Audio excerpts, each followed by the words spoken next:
है उस पॉलिथीन को वहां पे लेकर के घूम रहा था, तो एक राह पे चलते हुए इंसान की उसके ऊपर नजर पड़ जाती है और वो देखता ही रहता है कि इस पॉलिथीन के बैग में जो है वो आखिर क्या है और ये कुत्ता इसमें से निकाल के क्या खाएगा। अब दोस्तों, जैसे वो पॉलिथीन फटता है और उसमें जो चीज निकलती है, वो इंसान की आंखें फटी की फटी रह जाती हैं। वो तुरंत पुलिस स्टेशन जाता है। तो आइए दोस्तों, पूरी कहानी सुनना, तभी आपको पता चलेगा कि आखिर उस पॉलिथीन में से जो है वो क्या निकला था और कुत्ता जो है वो उसमें से क्या निकालना चाह रहा था और आखिर वो इंसान जो था वो हैरान क्यों हुआ। राधे राधे, आदाब, सत श्री अकाल, नमस्कार। आप लोगों का मेरे यूट्यूब चैनल पे बहुत ज्यादा हार्दिक अभिनंदन है। तो दोस्तों, आज की कहानी जो है वो गुजरात की है। गुजरात के भरूच में जो है वो अ, गुजरात के भरूच की जो है वो दोस्तों ये कहानी है, जहाँ पे क्या होता है कि एक कुत्ता जो है वो एक बहुत बड़ा सा पॉलिथीन मुंह में लटका करके ले आता है और वो इतना एक्साइटेड होता है कि कब ये पॉलिथीन फट जाए और उसमें से उसको निकाल करके उस चीज को खाए। अब वो काफी ट्राई करता है, लेकिन वो इतना पैक्ड था और जब वो पॉलिथीन खुलता है तो कुत्ता उसको खुशी खुशी खाने लगता है। लेकिन जो एक आदमी सामने वहां पे खड़ा हुआ था, तो ये आदमी जब उसकी नजर उसके ऊपर पड़ती है तो वो तुरंत पुलिस को फोन करता है और कुत्ते को वहां से भगाता है। अब दोस्तों, जैसे पुलिस वहां पे आती है तो पुलिस जो है वो उस पॉलिथीन को अपने कब्जे में ले लेती है और जब पुलिस उस पॉलिथीन को खोल के देखती है तो उसमें एक इंसान का कटा हुआ सिर था। और अब ये सिर किसका कटा हुआ था और किसने फेंका था, ये बहुत बड़ी पुलिस के आगे, गुजरात की पुलिस के आगे जो वो बहुत बड़ी मिस्ट्री थी कि आखिर ये कौन है और ये किसने इसको यहाँ पे फेंका हुआ है। अब क्या होता है कि पुलिस जो है वो सारे थानों में इंफॉर्मेशन दे देती है कि कहीं किसी की गुमशुदगी की कोई रिपोर्ट दर्ज हुई है या कोई किसी का कोई भी किसी टाइप की कोई एप्लीकेशन आई हुई है। दोस्तों, क्या होता है कि पुलिस जो है वो अपनी कोशिश भी करना शुरू कर देती है और पुलिस स्टेशन के चारों साइड जो है वो पता लगाती है। जो गुजरात के जहाँ पे ये मिला था, जहाँ पे ये कटा हुआ सिर मिला था, उसके चारों साइड उस जगह पे जो और ढूंढती है तो वहां पे उनको और ऐसे 8 पॉलिथीन के बैग मिलते हैं, जिनमें जो थी वो बॉडी थी, कटे कटे हिस्से थे और इंसान के शरीर के जो हिस्से थे, एक हिस्से के ऊपर सचिन लिखा हुआ था। जब पुलिस की नजर उसके ऊपर पड़ती है तो पुलिस हैरान हो जाती है और पुलिस को पता चल जाता है कि ये जो सचिन है, क्योंकि ये तो आदमी की ही बॉडी है और ये सचिन कोई आदमी है, कोई लड़का है। अब दोस्तों, क्या होता है कि बहुत ज्यादा टाइम आगे बढ़ने लगता है। अब गुजरात की पुलिस जो है वो सारे थानों में ये सूचना दे देती है कि किसी की कोई गुमशुदगी की कोई रिपोर्ट लिखवाई गई है। तो पता चलता है कि मोहित चौहान एक लड़का है जिसने की गुमशुदगी की रिपोर्ट लिखवाई गई है। अब पुलिस उस मोहित चौहान को जो है वो इन्फॉर्म करती है, सूचित करती है कि एक टुकड़े जो है वो उनको मिले हैं एक इंसान के।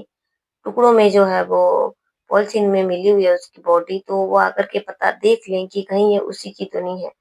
तो आकर के जब मोहित चौहान उसको देखता है तो उसके पैरों तले जमीन खिसक जाती है, क्योंकि ये मोहित चौहान का भाई सचिन चौहान था।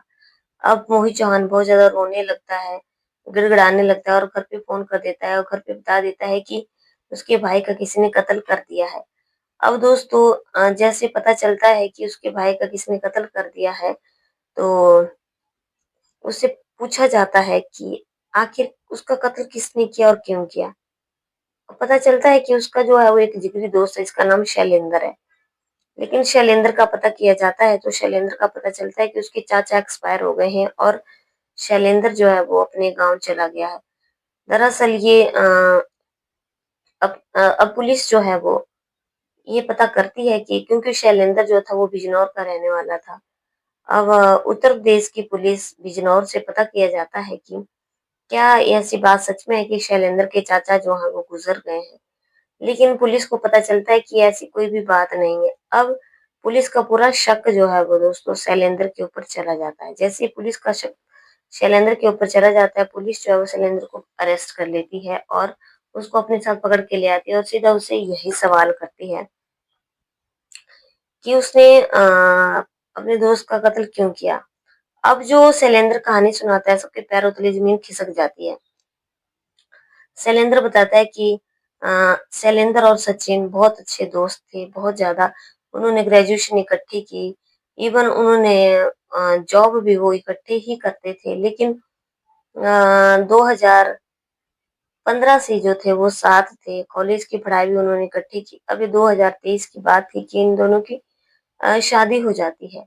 और इवन इन दोनों के जो थे मोबाइल के जो पिन नंबर होते हैं वो भी एक दूसरे को पता थे, एटीएम कार्ड के पिन नंबर पता थे। मतलब इतने ज्यादा ये दोनों जिगरी दोस्त होते हैं और एक दूसरे को बहुत ज्यादा विश्वास करते हैं। अब क्या होता है कि इन दोनों की शादियां हो जाती हैं तो ये शैलेंद्र सचिन जो है वो अपनी पत्नी को लेकर के वहां पे आ जाता है। और अब क्या होता है कि शैलेंद्र भी जो है वो, अभी शैलेंद्र अलग रह रहा होता है, लेकिन सचिन का कहना होता है कि तुम अलग क्यों रहोगे, तुम हमारे साथ रहो, आधा आधा खर्चा हो जाएगा, खाने पीने का भी और कमरे का भी। अब शैलेंद्र भी इनके साथ ही रहने लग जाता है। वक्त दोस्तों आगे बढ़ता चला जाता है और काफी आगे जो है वो समय बढ़ता चला जाता है। अब क्या होता है कि शैलेंद्र की भी शादी हो चुकी होती है। अब शैलेंद्र जो है वो आ, ये एक दिन सचिन की पत्नी जो है वो बाथरूम में नहा रही होती है और शैलेंद्र सचिन की पत्नी की जो है वो न्यूड वीडियो बना लेता है और अपने मोबाइल में सेव कर लेता है। अब वक्त आगे फिर से वैसे ही बढ़ता चला जाता है, लेकिन इस बात की किसी को भी भनक नहीं होती है। अब दोस्तों क्या होता है कि शैलेंद्र भी जो है वो अपनी पत्नी को अपने साथ ले आता है और ये दोनों ही, अब ये सचिन को वो, क्योंकि अभी जो है वो सचिन को की पत्नी की रिश्तेदारी में जो थी शादी थी, तो सचिन अपनी पत्नी को छोड़ने के लिए गांव चला जाता है और अपनी अपनी पत्नी को छोड़ करके वहां से आ जाता है। तो शैलेंद्र कहता है कि अब तू अकेला है, तू हमारे साथ रहे, तू अकेला क्यों रहेगा। अब सचिन क्या करता है कि शैलेंद्र की पत्नी का भी बाथरूम में वीडियो बना लेता है और ये बात भी किसी को पता नहीं चलती है। समय दोस्तों आगे बढ़ता चला जाता है। अब क्या होता है कि इन दोनों ने बैंक से 4 लाख का लोन लिया होता है और सचिन जो है वो उसकी नीयत में खोट आ जाता है। सचिन साफ मना कर देता है कि वो अब बैंक की किस्त नहीं चुकाएगा, अब शैलेंद्र ही बैंक की किस्त चुकाएगा। लेकिन इन दोनों का आपस में इस बात के ऊपर झगड़ा होने लगता है। झगड़ा इतना ज्यादा बढ़ जाता है कि ये दोनों मानते नहीं हैं। अब ये जो शैलेंद्र है एक प्लान बनाता है कि किस तरीके से, क्योंकि ये सचिन बोलता है कि अगर तुमने किस्त नहीं दी तो तुम्हारी पत्नी का वीडियो मैं वायरल कर दूंगा और उसकी बहुत ज्यादा बदनामी होगी। अभी शैलेंद्र जो है वो चाहता था कि उसकी मोबाइल उसके हाथ में लग जाए और उसमें से उसकी पत्नी की वीडियो को वो हटा दे। तो वो एक चाल चलता है, वो बोलता है कि रात को हम पार्टी करेंगे, खाएंगे पियेंगे मस्ती करेंगे। तो वो उसको फोन करके सचिन को अपने कमरे पे बुला लेता है और सचिन उसके कमरे पे चला जाता है और ये खूब सारी ये दारू पार्टी करते हैं। और जब इसको लगता है कि वो सचिन अपने हालत में नहीं है, सही नहीं है, तो वो उसके मोबाइल को छूने लगता है। लेकिन दोस्तों सचिन को उस वक्त होश आ जाती है और उन दोनों में छीना झपटी हो जाती है। अब क्या होता है कि ये वहां से चाकू लाता है शैलेंद्र बाग किचन में से और इसे गर्दन पे मारता है और वो काफी लहूलुहान हो जाता है और वो वहीं पे गिर जाता है, ढेर हो जाता है और दुनिया छोड़ के चला जाता है। अब शैलेंद्र जो है बहुत ज्यादा घबरा जाता है।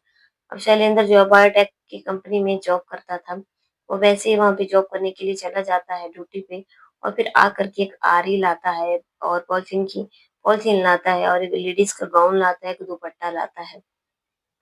अब ये रोज जो है वो उस आरी से जो है वो उसकी बॉडी को काटता था और अलग अलग जगहों पे 8 जगह पे उसने 8 टुकड़े फेंक दिए थे। अब वो गाउन पहन करके लेडीज का जाता था और चुन्नी मुंह के ऊपर ढकता था ताकि उसके बॉडी स्ट्रक्चर का किसी को पता भी न चल सके। अगर बाई चांस वो कैमरे में आ जाता है तो किसी को कुछ पता न चले। अब वो अपने काम में उसमें कामयाब हो जाता है, लेकिन जब ये कुत्ता जो है वो उस पॉलिथीन को लेकर के आता है, खाने लगता है, तो वो राहगीर जो होता है उसकी नजर पड़ जाती है और वो पुलिस को सूचित कर देता है। तो इस सारी बात का जो है वो खुलासा फिर शैलेंद्र करता है। लेकिन दोस्तों अब भी जो है वो ना तो गाउन मिला है और ना वो दुपट्टा मिला है और ना वो आरी मिली है। और ना ही वो पॉलीथीन की वो पन्नियाँ मिली हैं जो वहाँ पे बची हुई थी। अब दोस्तों क्या होता है कि अभी 8 दिन की रिमांड के ऊपर है और अभी पुलिस जो है पता करेगी बाकी सारी चीज़ों का। तो दोनों दोस्त बचपन के इतने जिगरी दोस्त थे, फिर भी उन दोनों की नीयत कहाँ न कहीं खराब हो गई। दोस्तों आज के ज़माने में किसी भी दोस्त का कोई भरोसा नहीं कर सकते कि कब किसका ईमान जो है वो कब डोल जाए। तो दुनिया बहुत ज़्यादा खराब है। इस कहानी से हमें यही सीख मिलती है कि किसी के ऊपर कभी भी कोई भरोसा नहीं करना चाहिए, खासकर पैसों के मामले में अपने भी दुश्मन बन जाते हैं। अगर कहानी अच्छी लगी लाइक, शेयर, कमेंट करना। चैनल पर पहली बार आए हो तो सब्सक्राइब करना। कल की कहानी में फिर से मिलते हैं, तब तक के लिए जय हिंद, जय भारत।